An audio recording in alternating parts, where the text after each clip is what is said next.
Bom, então falemos de proto-oncogenes e oncogenes. Os proto-oncogenes são genes que são responsáveis pelo crescimento e sobrevivência da célula. Um proto-oncogene pode ser mutado, pode sofrer uma mutação.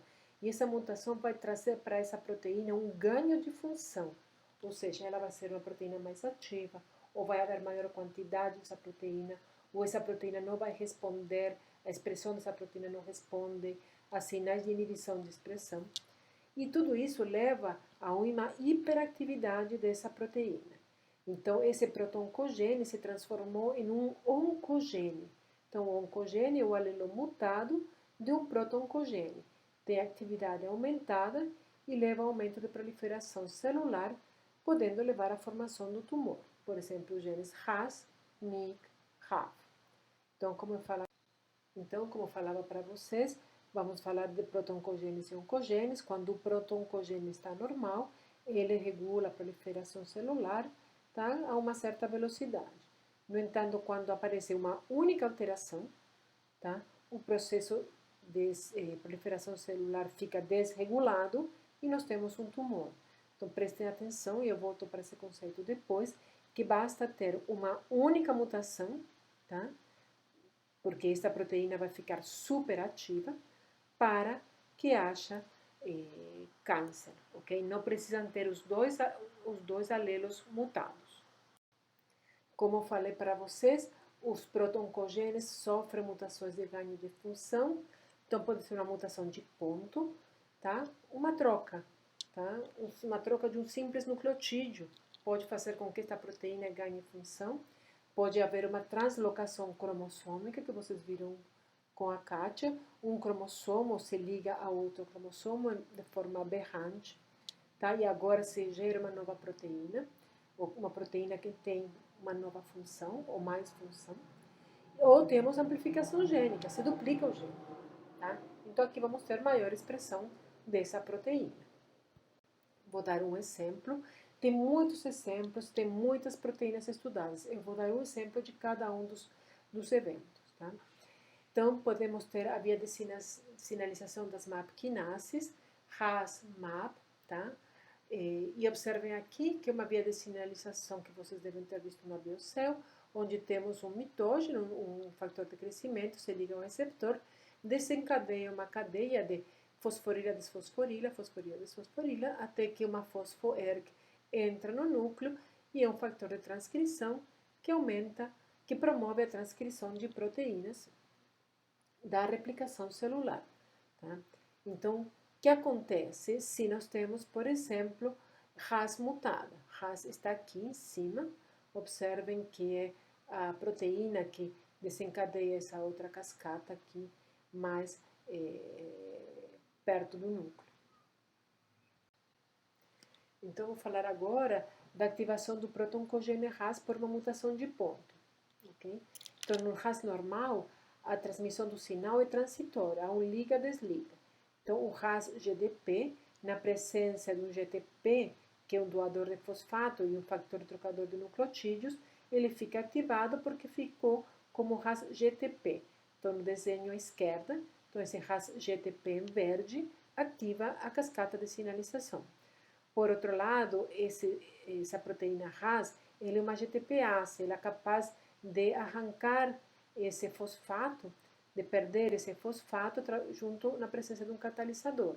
Então, quando ela vê que não precisa mais essa sinalização da via, ela perde um fosfato e vira RAS-GDP. Quando o RAS está mutado, o que acontece? Ele, RAS-GDP pode ser fosforilado para sua forma ativa, RAS-GTP, mas ele perde essa capacidade de ser uma GTPase. Então, agora não consegue mais tirar um fosfato dele e a via das MAP quinases fica permanentemente ativada, o que leva ao aumento da proliferação.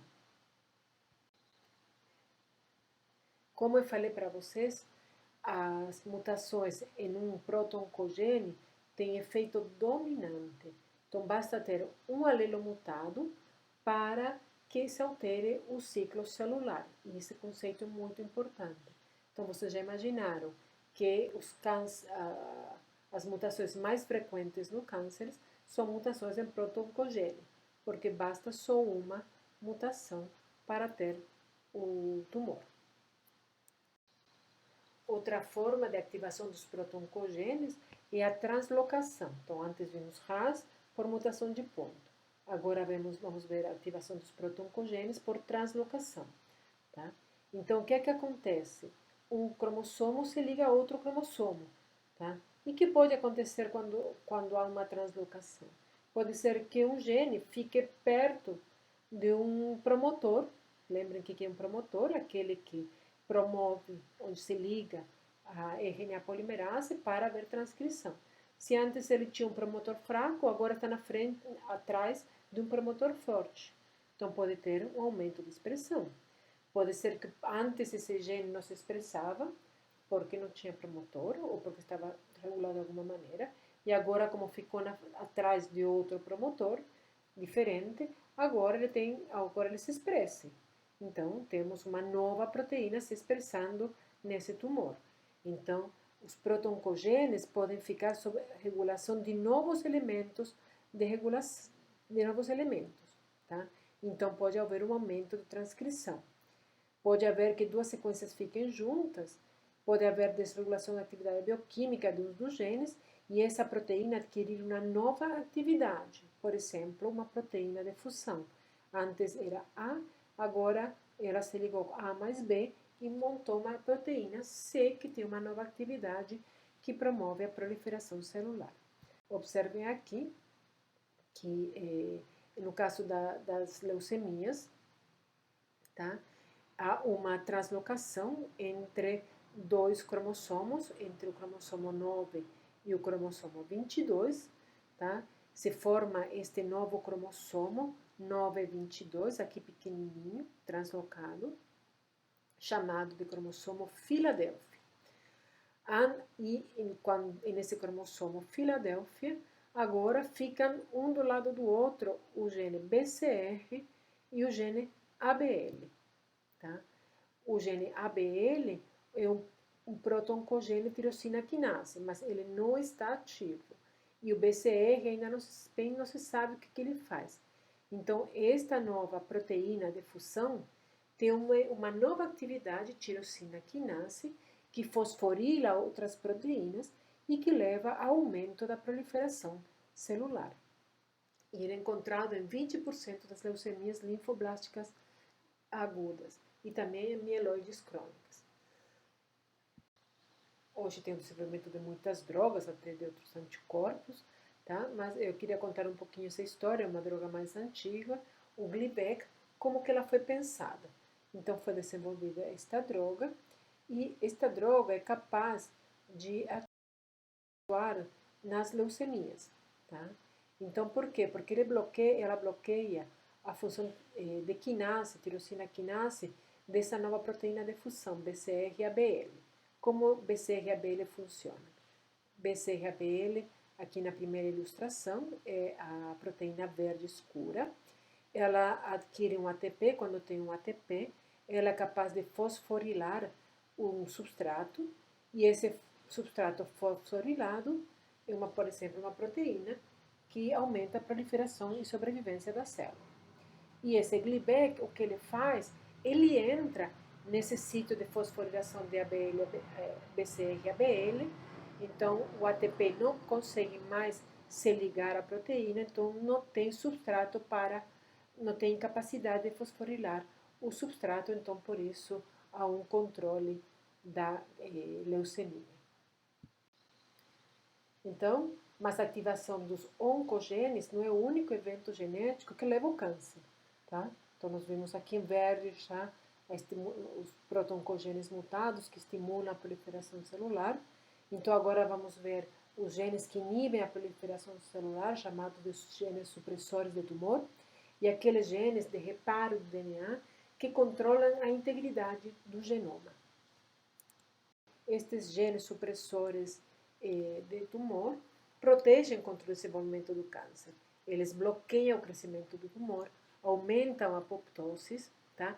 E também vamos falar também dos genes de manutenção, aqueles de reparo, aqueles que protegem a integridade do genoma. Tá? Então, são genes de reparo que impedem o acúmulo de mutações, são aqueles genes que corrigem as mutações. Até sou eu mesma que dou a aula de reparo na genética. Tá? Então, quem não viu vai ver daqui a pouco. E também tem proteínas envolvidas na distribuição normal dos cromossomos durante a mitose. Porque se durante a mitose os cromossomos se dividem erroneamente entre as células filhas, vai haver células com maior número de cromossomos e células com menor número de cromossomos. Então, comecemos pelos primeiros, pelos genes que controlam o crescimento celular. Então, como já falei para vocês, são os genes supressores de tumor, inibem a proliferação celular. No ciclo celular existem pontos de checagem, aqueles checkpoints, da integridade da célula. Quando a célula para, olha para si mesma no ponto de checagem e vê que está tudo certo, a célula continua a proliferação ou a divisão celular. Se há algum erro, a célula ela pode entrar em apoptose, tá? Ou para, de alguma maneira, a proliferação celular, ou entra no G0, tá? Do ciclo celular.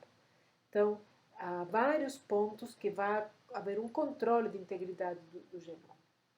E os genes responsáveis por impedir a proliferação celular nesses casos são supressores de tumor, que já foram identificados em vários cânceres, como RB, P53, NF2, LKB1. Mutações em genes supressores de tumor levam sempre a perda de função, tá? Então agora a mutação vai perder função, tá? Então pode ser uma mutação de ponto, pode ser uma quebra do DNA, pode perder um alelo, tá? Ficar sem um dos alelos, pode haver silenciamento por metilação ou por epigenética. Tá? Então temos vários eventos que podem levar à perda de função desse gene. Assim como vimos para os protoncogenes, os genes supressores de tumor, quando eles não estão mutados, regulam a velocidade da proliferação junto com os protoncogenes, uma velocidade normal. Quando estes genes supressores de tumor têm uma primeira alteração, não há um tumor ainda, tá? Mas essa célula é susceptível a ter um tumor, tá? Então já tem uma predisposição, ele é portador de susceptibilidade, tá? Mas lembrem, quem carrega uma primeira mutação ainda não tem um tumor, mas se surgir uma segunda mutação, neste caso uma perda de um braço do cromossomo, aí sim vai haver um descontrole da proliferação celular e vamos a ter um câncer. Aqui vocês têm um exemplo do retinoblastoma, ele pode ser esporádico ou hereditário. O retinoblastoma é um câncer ocular. Aqui vocês veem essa criança com os dois olhinhos comprometidos. O gene responsável pelo retinoblastoma é o gene RB, que quando está mutado provoca esse tipo de tumor. Aqui embaixo vocês têm um heredograma, que vocês veem uma família, claramente, com várias pessoas afetadas em preto, tanto homens quanto mulheres. Bom, então a proteína RB é uma das proteínas que participa em um dos pontos de checkpoint, tá? Daqueles de controle do ciclo celular. A proteína RB1 é uma proteína nuclear que reprime a atividade do fator de transcrição E2F.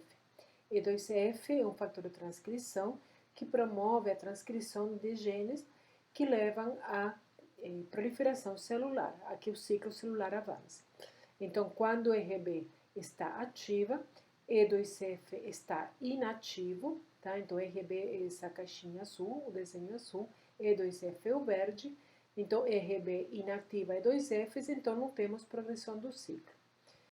Quando RB é fosforilada por uma ciclina, tá? Ciclina CDK, do ciclo celular, que participa no ciclo celular, nesse ponto de checkpoint. Então, RB agora está inativa, então RB inativa está fosforilada, e E2F está ativo e promove a progressão do ciclo celular. E o que acontece quando a RB está mutada? A RB mutada, ela não é capaz mas de inativar E2Fs. Então, tem E2Fs, não tem mais controle. Não há um ativa-inativa. Há somente proteína ativa, então, por isso, o ciclo celular progride permanentemente sem nenhum controle. E porque o retinoblastoma ele pode ser hereditário ou pode ser esporádico, não hereditário. Tá? Então, em um indivíduo normal, no desenho esquerda, o indivíduo pode até ter uma mutação, tá? Aqui na quarta célula da direita, ele tem uma mutação, mas esse indivíduo é normal, ele não tem tumor ocular. O indivíduo que herdou uma primeira mutação, no caso de uma família acometida por retinoblastoma hereditário, as células, todas as células da retina, aliás, de todo o organismo dele, possuem uma primeira mutação. Ocasionalmente, alguma delas pode adquirir uma segunda mutação no gene RB e, a partir daí, desenvolver um tumor, um câncer ocular. Então, imagina se, como eu falei para vocês, para ter tumor, no caso dos supressores de tumor, precisamos de 2 mutações. Então, esse indivíduo tem mais facilidade ou mais probabilidade de ter um tumor ocular, porque ele já carrega a primeira mutação. No caso desse indivíduo saudável que adquiriu uma mutação, a chance de ter essa outra mutação é baixa, mas pode acontecer. Então, em algum momento, essa célula pode adquirir essa nova mutação e desenvolver um tumor. Mas esses são bem mais raros, indivíduos mais velhos, cânceres exclusivamente no tumor. No caso dos hereditários, não, qualquer célula pode ter. Há uma prevalência maior, no caso de RB mutada, para retinoblastoma, mas pode haver um osteosarcoma, que é dos ossos. Então, no câncer hereditário, nós temos uma primeira mutação que é germinativa, uma segunda mutação que é somática. No esporádico, nós temos 2 mutações somáticas, tá? E essas mutações somáticas podem ser mutações clássicas de lesões, translocações, perdas cromossômicas, mas também podem ser eventos epigenéticos. Então, o segundo supressor de tumor que eu queria contar para vocês é P53. P53, o componente da sua via, está mutado em quase todos os tipos de câncer. Então, P53 pode iniciar o tumor, mas não é o mais frequente, mas tem alguns casos que sim. Mas, na maioria, quando esse tumor progride, P53 aparece mutado. E isso é sinal de mau prognóstico. Tá? Então, P53 mutado já é um câncer mais avançado. Falei para vocês, P53 é o último guardião do genoma, tá? Quando tem sinais hiperproliferativos, dano do DNA, encurtamento do telômero, hipóxia, P53 é ativada, P53 leva essa célula para a apoptose, faz com que essa célula fique adormecida em senescência ou há uma parada de ciclo. Tá? Então, como atua P53? P53 ele vai reagir ou ele vai ser ativado quando há um dano no DNA. Quando não há um dano no DNA, P53 ele é degradado devido à ação de MD2. MD2 marca P53 por ubiquitinação, que é uma marcação que diz que esta proteína agora precisa ser degradada no proteasoma. Mas quando há um dano no DNA, P53 é ativada, ela não fica mais sob a ação da MDM2 e ela transcreve P21. Transcrevendo P21, P21 é um inibidor de uma ciclina quinase. Tá? Então, essa ciclina quinase vai ser inativada e, sendo inativada, o ciclo celular para. Então, dessa maneira que P53 atua, por exemplo, na parada do ciclo celular. Uma das síndromes por mutação de P53 é Li-Fraumeni, e eu já falei a palavra síndrome, significa que é uma síndrome de câncer hereditário, onde as famílias, os indivíduos, herdam mutações em P53. Então, é uma doença bastante preocupante e grave, tá? A probabilidade de desenvolver algum tipo de câncer, pode ser qualquer tipo, lembrem, todas as células estão mutadas, de 50% antes dos 30 anos e de 90% ao longo da vida.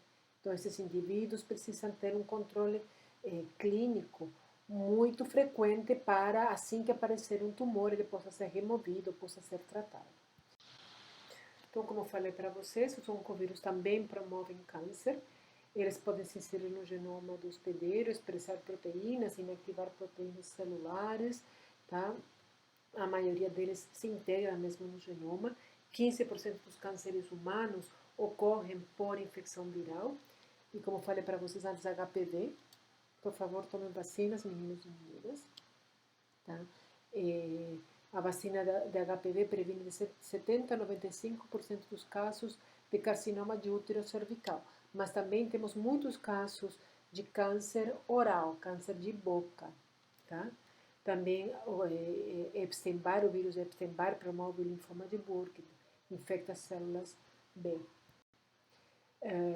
Então, como uma das formas do HPV atuar, ele, uma célula normal, tá, não infectada, ERB, nós já vimos ERB, que ele inibe a atividade do E2F, do fator de transcrição, que promove ciclo celular. Sim. No entanto, quando a célula é infectada, a proteína viral E7, ela se liga ao ERB e o que ela faz? Deixa solto o E2F. Então, o E2F pode transcrever aqueles genes que promovem o ciclo celular, tá? A progressão do ciclo celular. Por sua vez, P53, nós também já vimos que quando está fosforilada, ela inibe a atividade de ciclinas do ciclo celular. No entanto, E6, ela é capaz de se ligar e inativar P53 e, portanto, ela inibe essa atividade P53, faz com que o ciclo progride, que a célula não entre na apoptose, que ela não entre em senescência.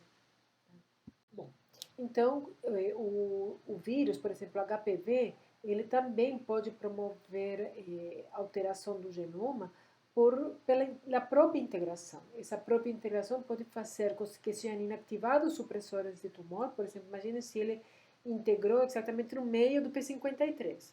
Tá? Pode levar à ativação de oncogenes, por exemplo, um promotor viral fica do lado do gene que não se expressava e agora se expressa. E pode também gerar instabilidade genômica. Bom, então está faltando agora, nós já vimos supressores de tumor, proto-oncogenes, e está faltando então os genes de reparo. Os genes de reparo são os responsáveis por manter a integridade do genoma na célula. Eles, por si só, eles não vão causar o câncer, tá? Mas quando eles estão mutados, quando eles não funcionam adequadamente, o câncer pode se estabelecer, porque as alterações genômicas podem perdurar e permanecem.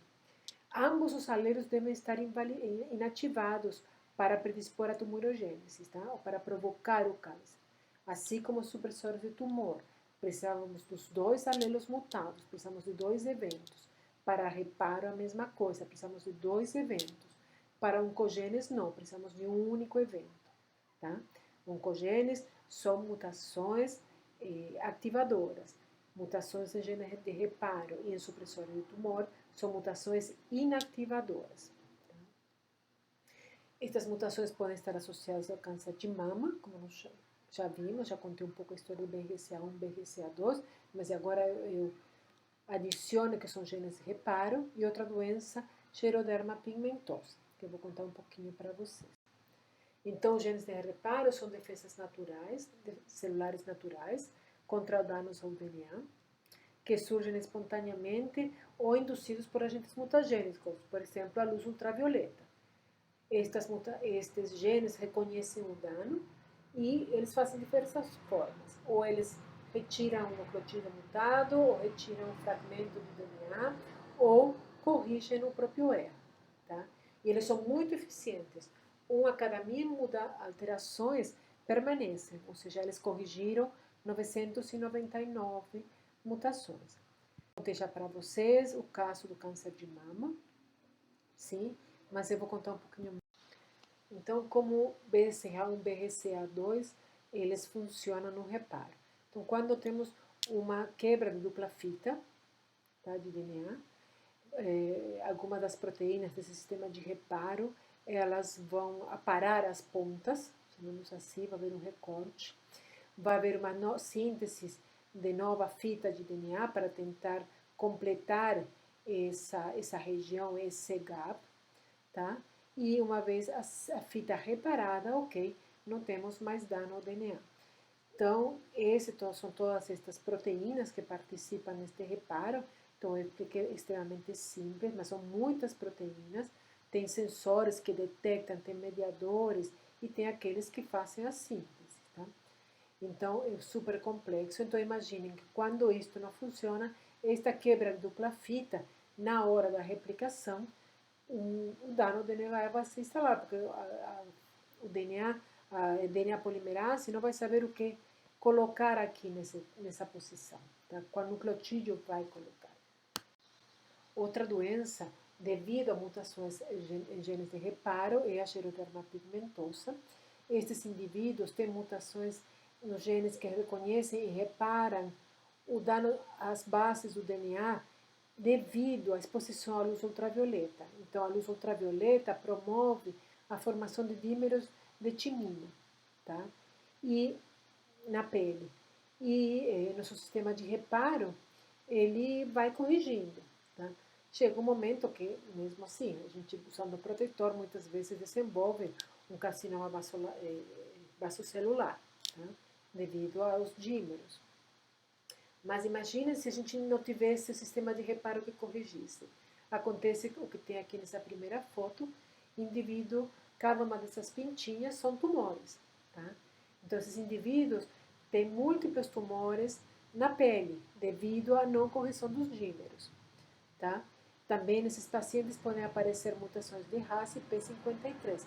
Então, esses pacientes precisam de um controle muito frequente para ver o surgimento de novos tumores, se esses tumores são malignos ou não, tá? Então, aí eles vão tratando. E como funcionam estas proteínas? É um conjunto de proteínas que se chama XP, de xeroderma pigmentosa, XPA, XPC, XP, várias. E como funciona? Então, elas trabalham, atuam no reparo de cisão de nucleotídeos. Quando se forma o dímero, elas reconhecem o dímero, há um corte da fita, é retirado um fragmento de DNA, a DNA polimerase e ligase completam esta região, então temos a correção do dano. Se não há correção do dano, porque alguma dessas proteínas está inativada, e lembrem que qualquer proteína dessas mutada pode gerar a doença, tá? Então, esse dímero não vai ser corrigido e quando esta fita que tem o dímero serve como molde para a síntese do DNA, a DNA polimerase não sabe que aqui tem um C ou uma citosina ou uma timina. Ela vai colocar qualquer nucleotídeo. Aí se instala o erro e o erro depois se perpetua com os ciclos de divisão celular. Então, para quem tiver interesse, o NIH tem um programa, já faz alguns anos, tá? Que financiou análises de mais de 20.000 tumores primários de câncer, tá? De amostras de câncer, tá? Então, por exemplo, em tireoide tem mais de 500 amostras que foram analisadas. E quando eu falo de análises, tá? Eles fizeram análises de genômica, ou seja, eles sequenciaram por nova geração, fizeram análises de metilação, tá? Epigenômica. Então, tem muitos tumores, por exemplo, dos 500 tumores, muitos deles têm análises de quais são os sítios mais frequentemente metilados ou qual é a frequência de metilação de cada sítio, tá? Também estudos de transcriptoma, então fizeram um RNA-seq, sequenciaram ou fizeram array, tá? Vocês já viram isso aqui na Biomol.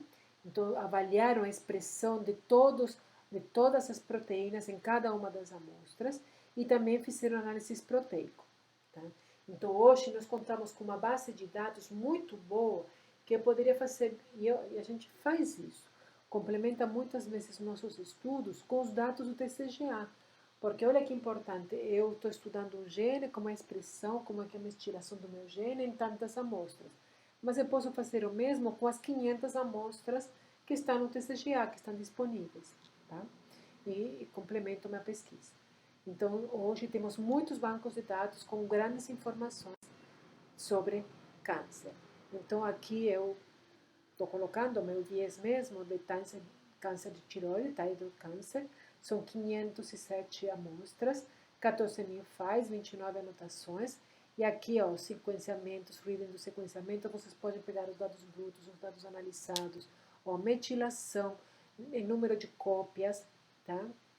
Copy number variation, alterações, tanto polimorfismos quanto mutações, transcriptoma, e também tem todas as características clínicas, o qual é muito bom. Então, gente, acabei a aula, eu fico à disposição, pode me contactar, eu vou estar na aula presencial, tá? Na aula síncrona, tirando dúvidas sobre o tema. Por favor, façam os exercícios.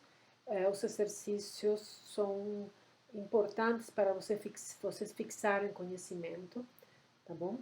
E na aula síncrona eu vou estar fazendo junto com vocês, tirando dúvidas, como já falei, mas também fazendo os exercícios, ok? Também na aula síncrona vou estar apresentando a aula, o que seria nosso laboratório, tá? A aula de laboratório, que infelizmente vocês não vão ter, mas a gente quer mostrar algumas coisas e eu vou estar começando com essa aula e o professor Rodrigo, na outra aula, vai estar falando sobre terapia gênica e vai fazer com vocês um escape room, vai resolver com vocês o escape room, tá? Então, sugiro, por favor, que trabalhem nele, que é bem legal, tá?